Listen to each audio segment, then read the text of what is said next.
Hello friends, good morning. अब मैं यहाँ पर आई हूँ, पूरा सारा काम ख़त्म हो गया है और इस समय हो रहे हैं 11:20 और अब मैं यहाँ पर लगाऊंगी करंट अफेयर्स। 30 करंट अफेयर्स रहेंगे। अगर आप लोग को भी लगाना है मेरे साथ तो इस वीडियो को आप लोग देख सकते हैं। और ये मैं लगाऊंगी टेक्स्ट बुक से, जिसमें कि आपको सॉल्यूशन भी मिलेगा। तो अगर आप लोग इस चैलेंज को एक्सेप्ट करते हैं, ये 15 डेज़ का चैलेंज रहेगा और इस चैलेंज को आप लोग एक्सेप्ट करते हैं तो आ जाइए मेरे साथ आप लोग भी, और इस वीडियो को ज़रूर देखिएगा। पूरे 15 डेज़ तक मैं 10 करंट अफेयर्स लेके आऊँगी। देखती हूँ कितने मंथ तक का हो जाता है। वैसे जनवरी से स्टार्ट कर रही हूँ मैं। ये टेक्स्ट बुक का है, जिसने भी परचेज़ नहीं किया है उसको बहुत फ़ायदा होगा। तो आप लोग भी आइए और हम लोग लगाते हैं टेस्ट।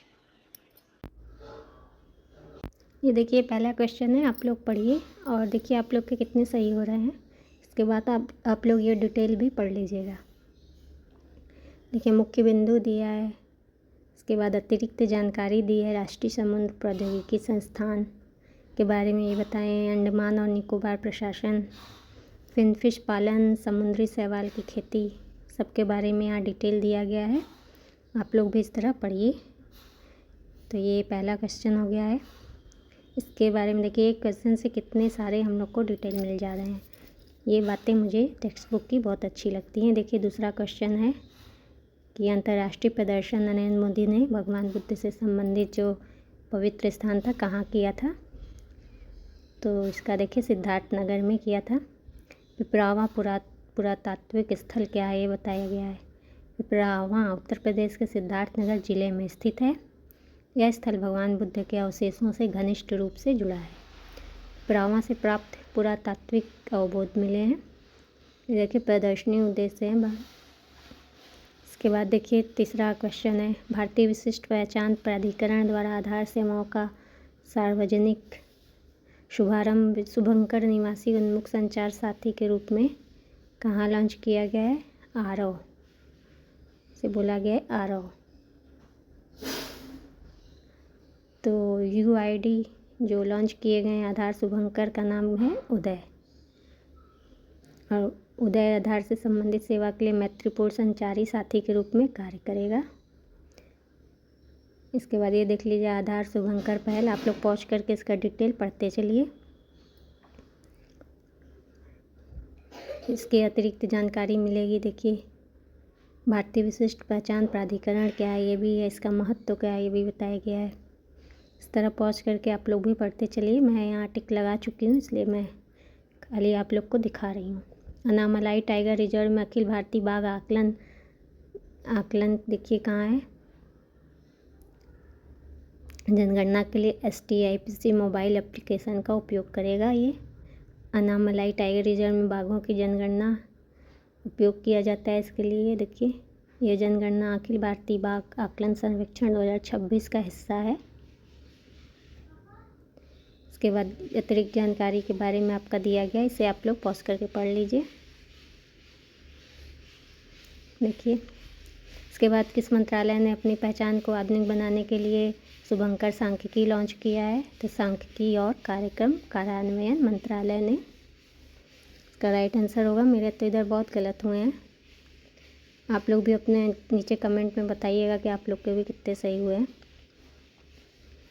देखिए 1 जनवरी 2026 को अपना नया लोगो और शुभंकर जारी किया है सांख्यिकी और कार्यक्रम कार्यान्वयन मंत्रालय ने। इसके बाद अतिरिक्त जानकारी शुभंकर सांख्यिकी क्या है ये बताया गया है। MOSPI की भूमिका बताई गई है और लोगो प्रतीकवाद, इसमें प्रतीकों का उपयोग आधुनिक सांख्यिकी प्रणालियों को दर्शाता है। इसके बाद भारतीय रेलवे के लिए किस मंडल के तहत भारत की पहली हाइड्रोजन से चलाने वाली ट्रेन पायलट परियोजना के रूप में संचालित होगी। तो ये है उत्तरी रेलवे। हाइड्रोजन से चलने वाली ये पहली ट्रेन है उत्तरी रेलवे। इसका राइट आंसर है, मैंने लगा था उत्तर पूर्व सीमांत रेलवे। देखिए ये भी गलत है।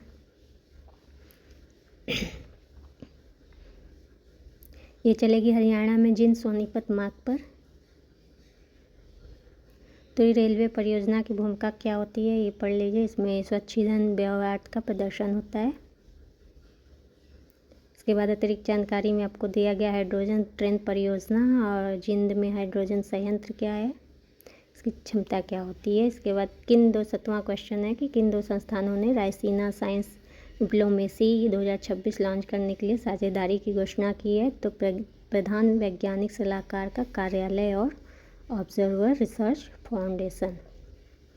ये देखिए इसका राइट आंसर होगा। हम लोग मेरा ये रॉन्ग गलत हुआ है। 17% लोगों ने इसका राइट आंसर दिया है। करंट अफेयर्स ऐसी चीज़ ही होती है कि पूरा उसे डिटेल पढ़ना पड़ेगा हम लोग को। देखिए रायसीना साइंस डिप्लोमेसी इनिशिएशन 2026 की घोषणा प्रधान सलाहकार के कार्यालय के बीच साझेदारी के माध्यम से की गई थी। इसके अतिरिक्त जानकारी में प्रधान वैज्ञानिक सलाहकार का कार्यालय क्या होता है, ऑब्जर्वर रिसर्च फाउंडेशन क्या है, रायसीना डायलॉग क्या है, सब है। पर्यावरण वन और जलवायु परिवर्तन मंत्रालय ने कुंभलगढ़ वन्यजीव अभयारण्य को इको सेंसिटिव जोन घोषित करते हुए एक अधिसूचना जारी की है। कुंभलगढ़ वन्यजीव अभयारण्य किस राज्य में स्थित है? तो राजस्थान और अरावली पर्वत पे।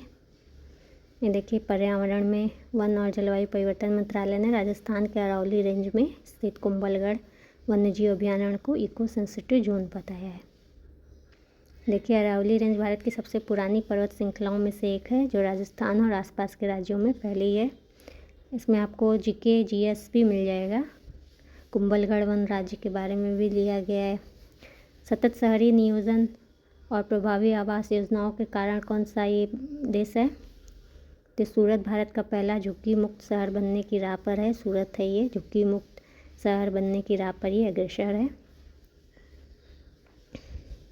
इसके अतिरिक्त देखिए सूरत नगर निगम रणनीति, शहरी महत्व, आवास योजनाएं, इस सब के बारे में डिटेल है। वैज्ञानिक और औद्योगिक विज्ञान अनुसंधान विज्ञान ये अनिवार्य 3 साल के लिए अस्तित्व की शर्त में है। ये मान्यता प्राप्त करने के लिए डीप टेक स्टार्टअप के लिए 3 साल की पात्रता छूट दी गई है। इसके अतिरिक्त जानकारी देख लीजिए। DSIR मान्यता सुधार क्या है? इसकी स्थापना कौन सा स्थापना दिवस था? इसमें 42। और ये है आपका डिटेल। इसके बाद हम लोग लास्ट क्वेश्चन देखेंगे, 10वां क्वेश्चन। इस तरह देखिए, नहीं ये देखिए ये तो हो गया है, 10 क्वेश्चन कंप्लीट हो गए हम लोग के। तो आप लोग भी इसे पढ़िए और अच्छा लगा हो तो कल मैं डे 2 के लिए आप लोग तैयार रहिए। फिर मैं 10 क्वेश्चन लेके आऊँगी।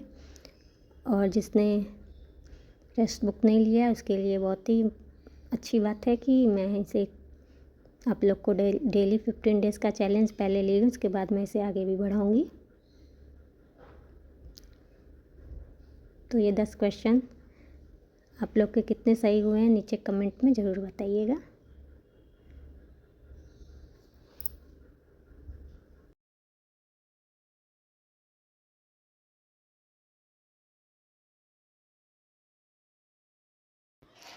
तो फ्रेंड्स ये चैलेंज आपको कैसा लगा? आशा करती हूँ अच्छा लगा होगा।